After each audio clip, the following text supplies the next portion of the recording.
So my name is Bill, or you can call me William, or you can call me William Jamison, or Mein Herr Professor, anything you'd like, except late for dinner. Whatever.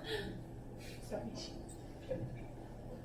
Was it the laugh because of the joke, or the laugh because I actually expected people to laugh at that? Yes. Thank you. So this is Intro to Philosophy. How many folks know what philosophy is? 3. Wow. 4. Wow. It's kind of like the debate the other night. How many of you would support a particular candidate if he was, and they went, well, me. Oh. Don't know if you saw that, but that was funny. Even Pence raised his hand. I thought that was really strange. Okay, we'll stay off politics. So philosophy, literally, philia means love, one of the types of love that the Greeks would use. That means like friendship. So you're a friend with someone if you both are interested in the same things. That's how C.S. Lewis explains it. Right? And Sophia is wisdom, so basically love of wisdom is what the word means in Greek. And it has quite a tradition, and we'll be talking about that. It should be the funnest course you've ever taken, or ever will take. Really, theoretically. There was a book I read just recently. Let's see if it will come up.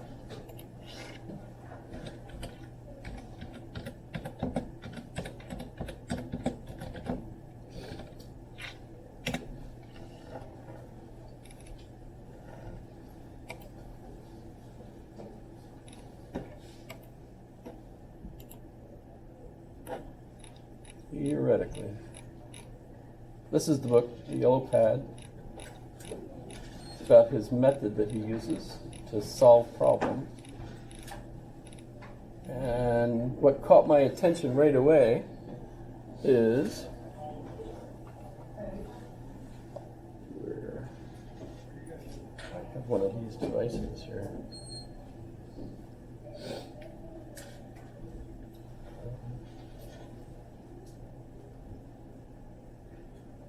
Most formative college class I ever took was.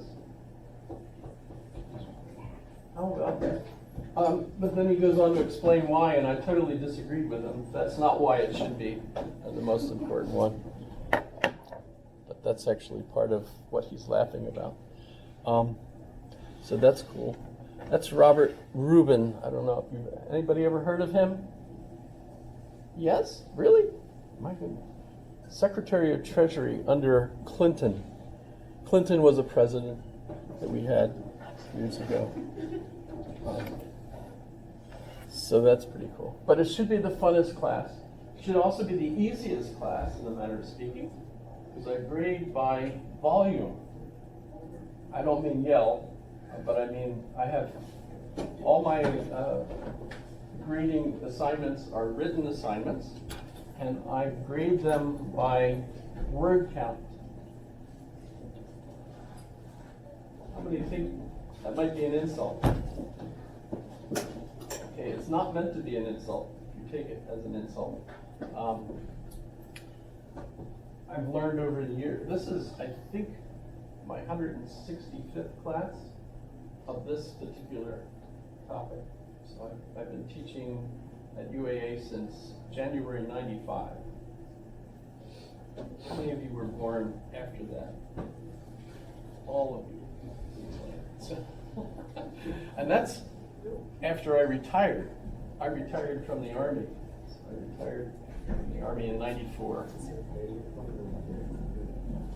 94. That's 1994. Okay. That could be funny too, right? Funny is good, I think. Although I've read an interesting explanation of humor called Now watch, that'll be my age showing, but I don't remember. Inside Jokes. That's the title of the book. By, I guess this always happens in this room because they're too tight. So the two folks that will come here will come last because they're worried I have bad breath or something. But in any case, this is like, no one wants to sit here because it's too close. And that looks impossible there. How So bad? I hope that's not 2 of the 35. I don't know. Challenge accepted. Oh. I get distracted too. Just I call them squirrels. Do we still do that? Squirrel? That comes from a movie, right? Up. You've ever seen Up. But I was talking about something. Grading, right? I shouldn't talk about grading yet. I should talk about why we're here. So there's your theme, and that theme is a mandatory theme for all intro to philosophy courses at UAA. So that's interesting. We've argued over lots of that. The main word that's offensive at the moment is Western instead of worldwide. It's Western. Remember the weird connotation, the Western part of that. And when we're looking at Western today, there are philosophers that refer to the Greeks as the beginnings of the Western tradition. I don't think you could call the Greek philosophers Western. I don't think Western tradition really begins until Descartes. That's about when you might have inklings of a West of any sort, right? So in a way, we're leaving so soon. I'm in the wrong class. I'm 38. I'm gonna go find mine. Oh, well, good luck. Thank you. Nice meeting you. Come back. Find out the other one is the wrong class. So Western, well, that's kind of funny. But if you're going to blame the West for a lot of the ills that we currently have, I don't think you should blame the Greeks or the medieval philosophers or the Islamic philosophers. Maybe people like Locke, John Locke. By the way, if you go into a philosophical cafe, what do you order? Hegel and Locke's. Joke. A friend of mine gave me that's this morning via email. Because yesterday was Hegel's birthday, and I was kind of celebrating Hegel's birthday. He was born August 27th, 1770. So that's kind of interesting.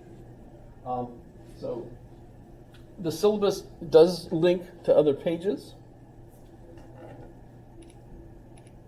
And hopefully the links will work. But if you do visit my main web page, which is so old it's not supported anymore. Very good. That Rembrandt, my friend Remy painted that. Yeah. When I was a lot older than I am now. But that's that was actually made by a student from. So here's his name, Joseph Allen Butcher, and he made it from a picture of me that my wife took at the National Picture Gallery, or the National Portrait Gallery, or the Art Gallery, one of the ones, big ones, the one that has the underground tunnel between the two sides. That's where that was. And, I stood next to a Rembrandt that was called the Philosopher. Stood next to it, and one student took my face and put it on the other one for a course he had here, and got an A for the course, and gave me the picture. Which is cool. But if you go to this page, these links, I started making those in 1995. And most of them still work, but at a certain point, a little bit before the COVID period, UAA no longer supported Dreamweaver, which was the software I was using to create this, and they just dropped the support for it, so I haven't been able to update it since then. So you can't use this, like if you go to Intro to Philosophy here and go to the syllabi, notice they go, that's the latest I could update was 2020. So don't use that, use the one that's on Blackboard as your syllabus. The syllabus is our contract. I've met a lot of students recently who don't realize that and how important the syllabus is. Because it gives us my grading mechanism, which folks are usually concerned about. This is an easy A, if you're familiar with that expression. And that's not the movie. You've seen the movie. That's not the same kind of A that I'm talking about here. Thanks for laughing. You saw the movie. It was a good movie, I thought, but you know, hey. What's her name? Emma Stone? Pretty interesting.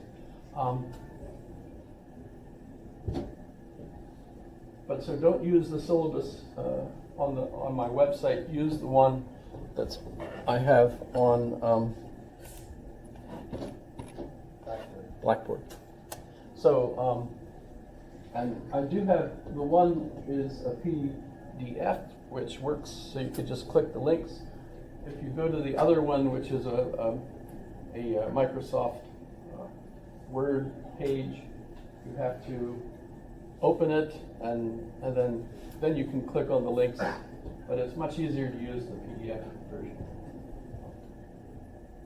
Good? Yes? Okay. So let's go. Student outcomes. We made these up. Totally. Because we had to do something. You had to know what students could expect to get from this, and it had to be, you know, short. But I think of studying philosophy as kind of a historical look at how humans thought or began thinking. And I try to race us all the way through to now, so that you basically come away with an understanding of, if you're among the educated elite for now, which is really something you want to be, you know, how you should be thinking, what kind of programs you've installed on your necktop, right? If you think of it that way. So it's a nice comparison, analogy, right? You know what computers are. We're familiar with parts of them. They have memory. All of us have memory, hopefully. Yes, most of us. Still, some of us. We also have a CPU of some sort. We don't really know what that is. What's a CPU? Central Processing Unit. Terrific. So today we might call that still the soul. How many of you think of yourselves as having a soul? Or is that like illegal to say anymore, depending on who you're with? Yeah. Or we got to call it something, right?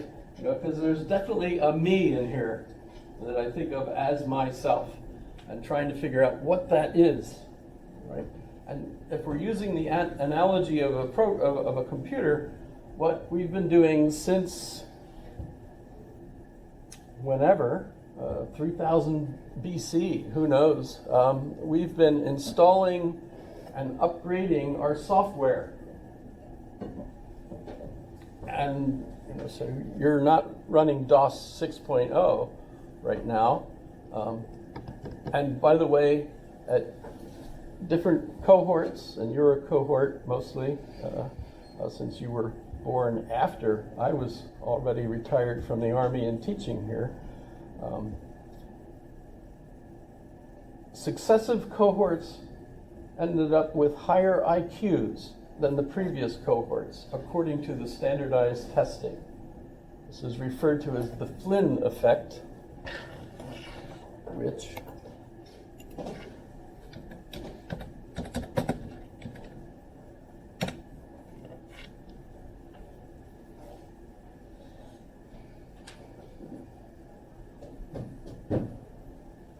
by the way, I met James Flynn via email.